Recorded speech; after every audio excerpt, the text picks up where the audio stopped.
Hello hello.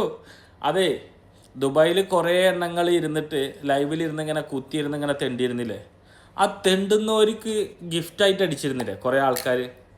ആ gift അടിച്ചവരൊക്കെ ഏകദേശം മൂഞ്ചിയിട്ടുള്ളത്. അത് കുറേ ഒരു പഞ്ചാബി തന്നെ വന്നിട്ട്, ഒരു പാകിസ്ഥാനി പഞ്ചാബി തന്നെ വന്നിട്ട് പറഞ്ഞു അതൊരു തരം രോഗമാണ്, ഒരു അസുഖമാണ്. അത് കാരണം ഒരുപാട് പേര് ഇങ്ങനെ പൈസ ഉണ്ടാക്കിയ ആൾക്കാർ ഇത് മേടിച്ചിട്ട് കോടികളുടെ വീടും കാര്യങ്ങളൊക്കെ വെച്ചു. പക്ഷേ ഈ കൊടുത്തിരുന്നവരോ ഇപ്പം മൂഞ്ചി മുങ്ങിയിട്ടുള്ളത്.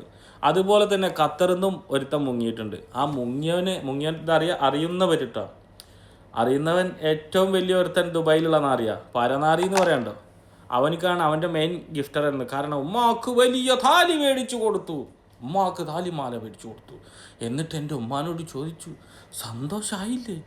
സ്വന്തം വാപ്പ കൊടുക്കേണ്ട താലി ഏതോ ചായയോ എന്തോ ഒരുത്തം പറഞ്ഞോ കൊടുത്തിരുന്നു, അത് മേടിച്ചിട്ട്.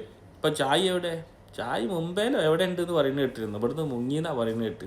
എത്ര ലക്ഷം റിയാലോണ്ട് പോയിന്നാ. ഈ റിയാൽ എങ്ങനെ പോയതെന്ന് അവൻ കൊടുത്തത്, പോലീസിന് കൊടുത്ത മൊഴി എങ്ങനെയെന്നറിയോ? ഗിഫ്റ്റ് അടിച്ചതാന്നാ. എടാ തന്തയില്ലാത്ത കഴിവേറി മക്കളെ, ഈ നാട്ടുകാരെ തീട്ടം തിന്നുന്നതിനെക്കാട്ടിലും ബെറ്റർ ഒരു തൂമ്പ എന്തെങ്കിലും എടുത്തിട്ട് പണിക്ക് പോയൊക്കെ ഡെയിലി 50 റിയാൽ വെച്ചിട്ട് കൂലി കിട്ടും. അത് മതി, അത് കുടുംബത്തിന് കൊടുക്കി. ഈ മറ്റൊടത്തിൽ ഈ നാട്ടുകാരെങ്ങനെ മൂഞ്ചിട്ട് നിങ്ങളിങ്ങനെ മൂച്ചമ്മ കെട്ടും. നിങ്ങൾ ബാക്കിൽ തീയൊക്കെ കത്തിച്ച് വലിയ ടി വി ഒക്കെ വെച്ചിട്ട് എനിക്കെന്ത് വന്നാലും എൻ്റെ ചായ്, എനിക്ക് ജീവൻ കൊടുത്ത ചായ്, എൻ്റെ ഉമ്മാക്ക് താലി കൊടുത്ത ചായ്. എന്തായിരുന്നു എനിക്ക് മറ്റേ സത്യം പറഞ്ഞു കഴിഞ്ഞാലുണ്ടല്ലോ, വയലിന് വിട്ട് കഴിഞ്ഞാൽ എനിക്ക് നല്ലൊരു പിരിവ് കിട്ടും, പാട്ടപ്പിരിവ് തന്നെ അത്രയും ഉണ്ടായിരുന്നു. എന്നിട്ട് ഇപ്പോൾ ഓനിപ്പോൾ എവിടെ? ഓൻ മുങ്ങിയോ? ഓൻ്റെ കുടുംബം ഒക്കെ പാടായിട്ട് കൊളായില്ലേ? എത്ര ലക്ഷം റുപ്യോ എത്ര പാവങ്ങൾക്ക് കൊടുക്കാനുള്ളത്? ഒരു മഹാസാധുവിൻ്റെ കല്യാണത്തിന് വേണ്ടിയിട്ട് അയച്ച പൈസ ഇതുവരെ അവിടെ എത്തിയിട്ടില്ല. ആ പൈസേൻ്റെ ആ നായി പോയിക്കണം. ആ പൈസ എങ്ങനെ അവൻ്റെ കയ്യിലുണ്ടാവുക?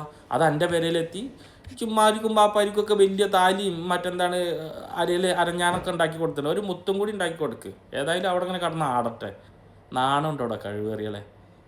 ഇങ്ങനെ ഇരുന്നിട്ട് നിങ്ങൾ ഈ ഗിഫ്റ്റ് അടിക്കുന്ന നാറികളോട് പിന്നെയും പറയാനുള്ളത്, എടാ നിങ്ങൾക്കൊന്ന് ബോധം എപ്പോഴാണ് വരിക? നിങ്ങൾ ഈ ഗിഫ്റ്റ് അടിക്കുന്ന പൈസ അല്ല, അത് നിങ്ങളെ കുടുംബത്തിന് അല്ലെങ്കിൽ വല്ല എത്തീങ്കാനൊക്കെ അല്ലെങ്കിൽ വല്ല പാവങ്ങളുണ്ടാവും ഭക്ഷണം കഴിക്കാത്തവറ്റ, അവർക്ക് കൊടുക്ക്. അതിനൊരു രസമുണ്ട്. നിങ്ങളിതിങ്ങനെ അടിച്ചു കൊടുത്തിട്ട് അവൻ്റെ കുടുംബമേ അവൻ നോക്കണുണ്ടാവില്ല. ഈ ഗിഫ്റ്റ് അടിച്ച് അവൻ മൂഞ്ചിയിട്ടുണ്ടാവും. നിങ്ങൾ ഈ ഗിഫ്റ്റ് അടിച്ച ആൾക്കാരെ നോക്കിയിട്ട് ഗിഫ്റ്റും വാങ്ങിക്കുന്നവരെപ്പം നോക്കിയിട്ടുണ്ടാവും. പണ്ടുണ്ടല്ലോ ഉണക്കമുന്തിരി പോലെ തിരുന്നിരുന്ന ആൾക്കാർ ഇപ്പോൾ ആപ്പിൾ പോലെ. കാരണം ഇത് നാട്ടുകാരെ തിന്ന് കൊഴുക്കല്ലേ, കൊഴുത്ത് അവരുടെ മുമ്പ് തന്നെ. എന്നിട്ട് ഈ ഗിഫ്റ്റ് അടിച്ച് നിങ്ങളെ നാളെ കണ്ട അവർ മൈൻഡ് ആക്കുമോ? അതാരാ അത് പോയി നിങ്ങൾ കയ്യിൽ. പിന്നെ ഇന്ന് സിങ്കട്ടിരുന്ന ആൾ ഇന്നൊരു കാക്കനട്ട് കഴിഞ്ഞാൽ പറയും വേണ്ട അവൻ ഒഴിവാക്ക്, വേഗം ഇറക്കി വിടും. നിങ്ങൾക്കൊക്കെ എന്നാ ഇതൊക്കെ ബോധം വരിക?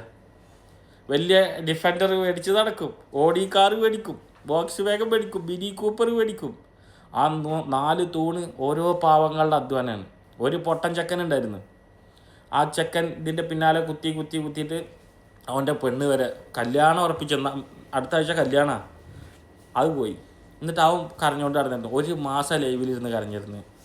അത് എല്ലാവർക്കും പ്രശ്നം ഉണ്ടാവും. അപ്പോൾ അതുകൊണ്ട് ഇനി ഗിഫ്റ്റൊന്നും വേണ്ട, ഗേൾഫ്രണ്ടൊക്കെ ആകെ പണിയെടുക്കുക, ഒഴിവാക്കുക. എന്താ ഇപ്പം നിങ്ങൾ ഉദ്ദേശിക്കുന്നത്? നാറികളെ, പരനാറികളെ, ഗിഫ്റ്റർമാരെ, നിങ്ങളെ ഗിഫ്റ്റർമാരെ തന്നെ വിളിക്കുള്ളൂ. നിങ്ങളെ കുടുംബം നോക്കി നായിക്കളെ ആദ്യം. ഇപ്പം നിങ്ങൾക്ക് ഉണ്ടായിരുന്ന ഷോപ്പും കാര്യങ്ങളും ഒക്കെ വിട്ട് നാട്ടുകാരുടെ മുമ്പിൽ തല പൊക്കാൻ പറ്റാതെ ഇവിടുന്ന് മുങ്ങിയോ? നിങ്ങൾ മുങ്ങണതല്ല, എത്ര ആൾക്ക് നിങ്ങൾ പൈസ കൊടുക്കാൻ, എത്ര ക്രെഡിറ്റ് കാർഡിൽ നിന്ന് എടുത്തിട്ട് നിങ്ങൾ അടിച്ചത്? ഏതൊക്കെ പാവങ്ങൾ മൊബൈൽ നന്നാക്കാൻ കൊണ്ടുവരുന്ന ആ മൊബൈലിൽ ഉണ്ടാവുന്ന ക്രെഡിറ്റ് കാർഡ് വെച്ചിട്ട് നിങ്ങൾ സിങ്കോ മറ്റതും അടിച്ചു കൊടുത്ത് കള്ളത്തരല്ലേ നിങ്ങൾ കാണിച്ച്?